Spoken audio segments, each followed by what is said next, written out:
besilo uNkulunkulu ngizanimela unginikeze nina lesi sikhathi. uNkulunkulu angisize nedlozi nomsamo kaZulu ngoba yimina ophethe umsamo wenu. Ngikhuluma nje izibani zenu ziyasha kumanje zimile.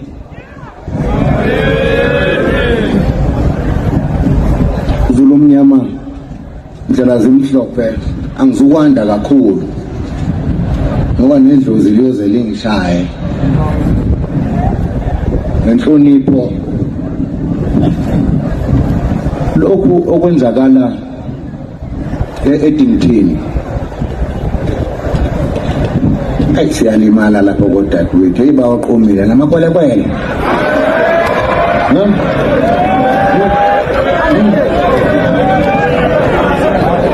uthi wanphela abashana sekhona abashana bethu manje kumele sihlale phansi Zulu omnyama ngesichitha ingcubunga ukuthi sikuthini lokhu ngoba noma ngabe umshana wami uzalwa ikwelekwele alihambe ikwelekele sala umshana makumele kube njalo. Kodwa futhi Zulu omnyama siyadinga ukuthi sakhe ubuhlobo nezinye izizwe suzu singalwi Eniyokonywa nje buthuluka amageba kenqonywa amavenda namalokhu khona la ekhaya bakhona. Aha naseZimbabwe kwenkamzilikazi bamaZulu ningakhohlwa singawulimazi umlando ososhangana eSwazini manje namlando umfazi eSwazini namlobola nonke yini manje. Asiyibambe kanjalo Zulu omnyama ngibambisene kahle noPrima wesifunda ngibambisene kahle nondunankulu wami kaZulu.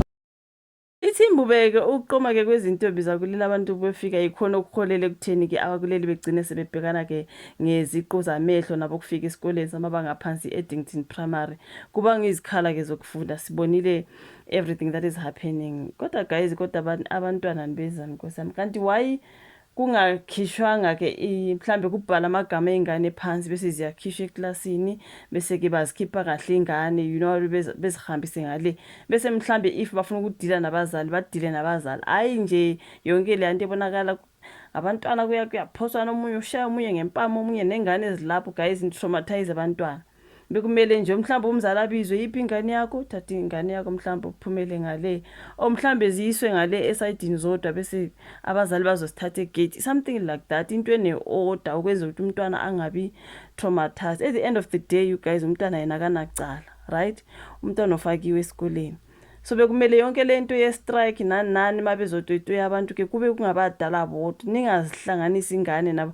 Khona manje yonke lento angazi kuphoswa ama-tear gas and everything, they are young kids. Yabona it's a primary school, obviously kunangane zo grade 1 guys, like honestly nibabonisana abantwana, you know. But-ke anyways bona-ke ngendlela izinto ezenzeke ngakhona abantu abadala vele bahlezi you guys betoyitoya belwa beshayana ngamatshe beshayana ngani kodwa maseni include nezingane in the same, like I'm saying, only if abantwana bebekhishelwe ngasesayidini umzali wakhe ezomthatha ngale ningaba traumatized the way sibona ngakona nje yo guys, like honestly. But anyways, okay, ithimbu-ke odade baqoma abantu bokufika ikhona ukudala yonke le mfishi angazi you guys. Uye wakusho lokhu ngesikhathi-ke thula inkulumo yakhe emkhosini wasesandlwana.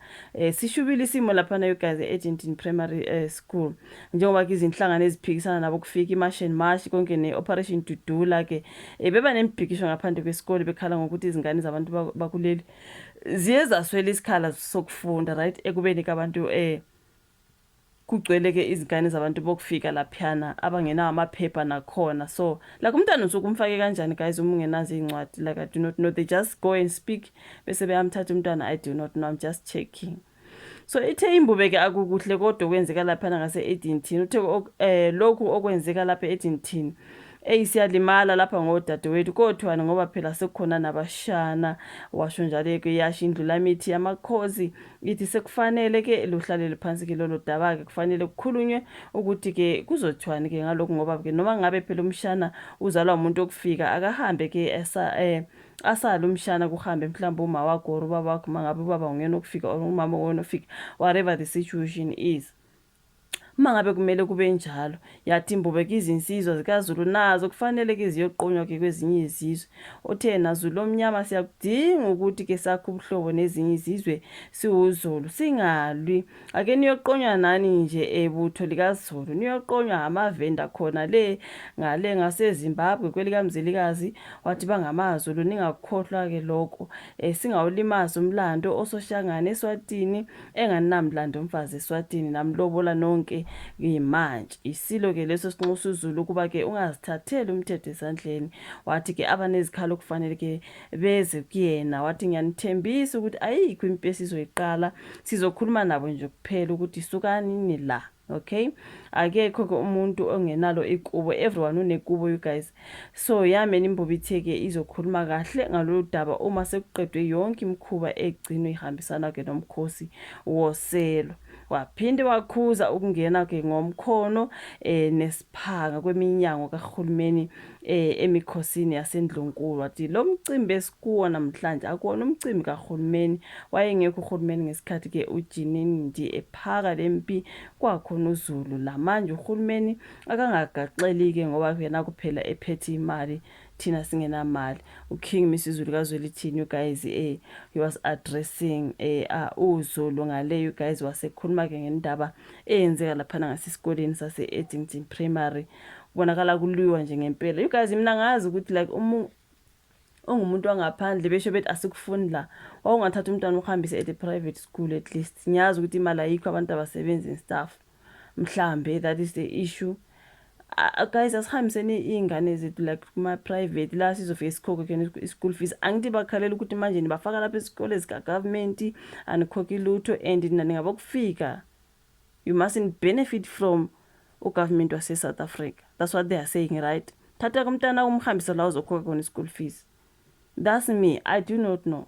Thatha ingane yakho ikhokhela i-school fees ngoba bayasho ukuthi emazweni enu niyasikhokha i-school fees. Mase nibuya la e-South Africa nifuna ukuthi nifake abantwana kuma-government schools angawabo, isikolo sabo, isikolo sabantwana babo, uhulumeni wabo. Nina ngakini niyakhokha lana senifuna ukungakhokhi kanjani? So just take your kids for peace sake bakwethu, for peace sake. Thatha umntwana umhambise la uzokhokha khona i-school fees kuphela umsindo. Khona manje kuyoze kulinyazwe ney'ngane yo kuyayitoyitoywa ngabantwana bayadregishwa, is just a whole lot. Kodwa nkosi yami ngizikhalela ngabantwana ukuthi abantu abadala benzani, bathukana bathini, angihlangene.